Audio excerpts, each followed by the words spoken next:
আসসালামু আলাইকুম প্রিয় পঞ্চম শ্রেণীর 2026 সালের শিক্ষার্থীরা।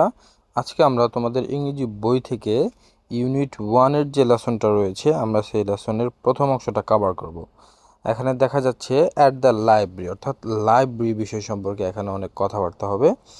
দেখো 1.1-এ কি বলা হয়েছে, লুক অ্যাট দ্য পিকচার, ছবির দিকে তাকাও। ইন পেয়ার্স, পেয়ার মানে হচ্ছে জোড়া, ইন পেয়ার্স জোড়ায়, ask and answer the following, following মানে নিচের, কোয়েশ্চেন মানে প্রশ্ন, তাহলে জোড়ায় জোড়ায় নিচের প্রশ্ন করো এবং উত্তর দাও। হ্যাঁ, তাহলে আমরা নিচে দেখো তিনটা প্রশ্ন রয়েছে। এ এ নাম্বারে যে প্রশ্নটা সেটা হচ্ছে have you ever, have you ever এই শব্দটার অর্থ হচ্ছে কখনো। Have you ever gone to library, তুমি কি কখনো লাইব্রেরিতে গিয়েছো? আমরা তো লাইব্রেরি চিনি, লাইব্রেরি হচ্ছে যেখানে অনেক বই থাকে, মানুষ বই পড়তে সেখানে যায়। তাহলে পুরো প্রশ্নটা হচ্ছে have you ever gone to library, তুমি কি কখনো লাইব্রেরিতে গিয়েছো? এটার উত্তর কি? আমরা তো লাইব্রেরিতে অবশ্যই গিয়েছি, তাহলে অ্যান্সারটা হবে ইয়েস আই হ্যাভ গন, হ্যাঁ আমি গিয়েছি। তারপর দেখো B number, what do you do in the library. একটু ভেঙে ভেঙে যদি বলি, হোয়াট মানে আমরা জানি কি, ডু ইউ ডু কি করো, ইন দ্য লাইব্রেরি লাইব্রেরিতে তুমি কি করো। আমরা লাইব্রেরিতে বই পড়ি, তাহলে আমরা বলতে পারি I read books in library. একটা বই না, আমরা অনেকগুলো বই পড়ি, এই জন্য আই রিড বুকস বলবো।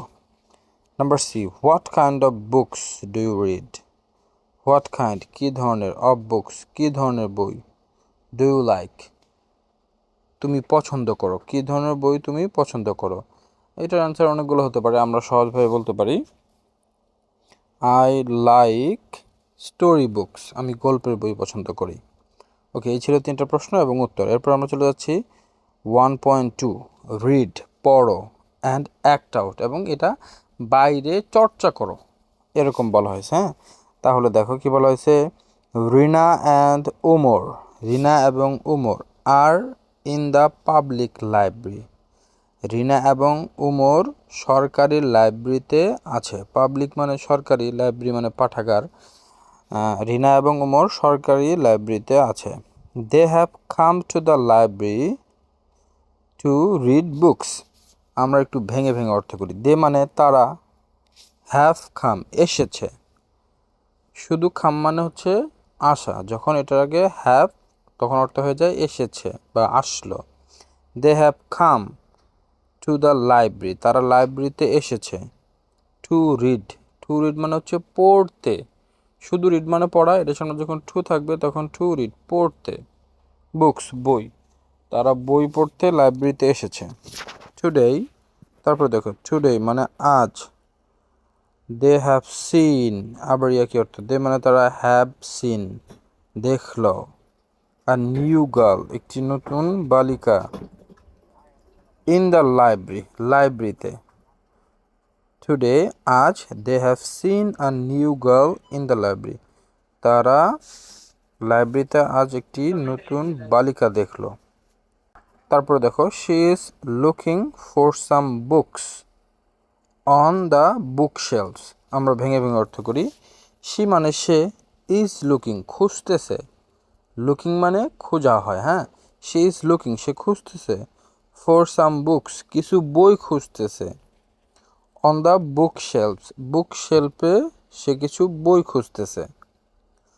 On their way back home, their মানে তাদের, বই মানে পথ, ব্যাক হোম মানে বাড়ি ফেরা। পুরো অর্থটা এরকম হয়, on their way back home তাদের বাড়ি ফেরার পথে, তাদের বাড়ি ফেরার পথে। দে বিকাম ইন্ট্রোডিউসড, দে মানে তারা, বিকাম মানে হওয়া, ইন্ট্রোডিউস পরিচিত। দে বিকাম ইন্ট্রোডিউস তারা পরিচিত হয়েছিল, অ্যান্ড হ্যাভ আ কনভারসেশন এবং কথোপকথন হয়েছিল। তাহলে তাদের বাড়ি ফেরার পথে তারা পরিচিত হয়েছিল এবং কথোপকথন হয়েছিল। এখন আমরা নিচে দেখো যে কথোপকথনগুলো হয়েছে সেগুলো এখানে দেওয়া আছে। দেখো রিনা বলতেছে হ্যালো মাই নেম ইজ রিনা, আমার নাম রিনা। আর ইউ নিউ হিয়ার, এখানে শব্দগুলো আমরা একটু বুঝি। হিয়ার মানে এখানে, নিউ মানে নতুন, ইউ মানে তুমি, আর ইউ নিউ হিয়ার, এবং এটা একটা প্রশ্ন। আর ইউ নিউ হিয়ার এর অর্থ হচ্ছে তুমি কি এখানে নতুন। রূপা বলতেছে হাই, আম রূপা। দেখো আমি কিন্তু আই এম বলিনি, কি বলছি আম। যখন আই তারপর অ্যাপোস্ট্রফি এবং এম থাকে এটার উচ্চারণ হয়ে যায় আম। আম রূপা, আমি হই রূপা। মাই ফ্যামিলি, আমরা আগে বলতাম ফ্যামিলি, ফ্যামিলি না, উচ্চারণটা রাইট হচ্ছে family. My family has just moved to this neighbourhood. আমরা যদি ভেঙে ভেঙে অর্থ করি, মাই ফ্যামিলি আমার পরিবার, হ্যাজ জাস্ট মুভ মানে এসেছে, এরকম অর্থ যে জায়গা পরিবর্তন করেছে। আমরা এক জায়গা থেকে অন্য জায়গায় চলে যাই না, এরকম।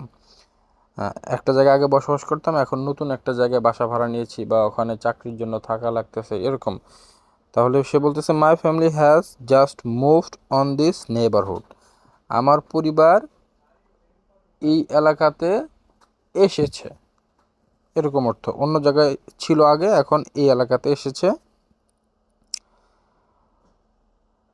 তারপরে দেখো ওমর বলতেছে হাই রূপা, ওহে রূপা, আম উমর, আমি হই Umar.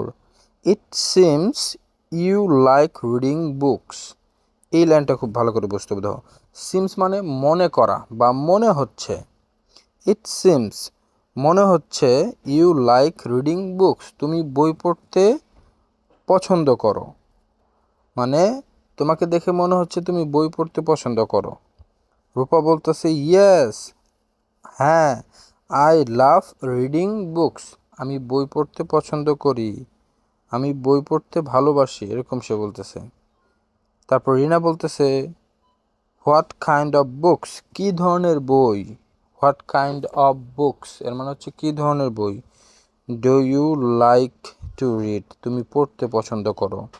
What kind of books do you like to read, তুমি কী ধরনের বই পড়তে পছন্দ করো, এটা হচ্ছে রিনার প্রশ্ন। আচ্ছা, আমাদের ক্লাস আজকে এই পর্যন্তই, এবং পরবর্তী ক্লাসে পরের বিষয় নিয়ে আমরা বিস্তারিত আলোচনা করব।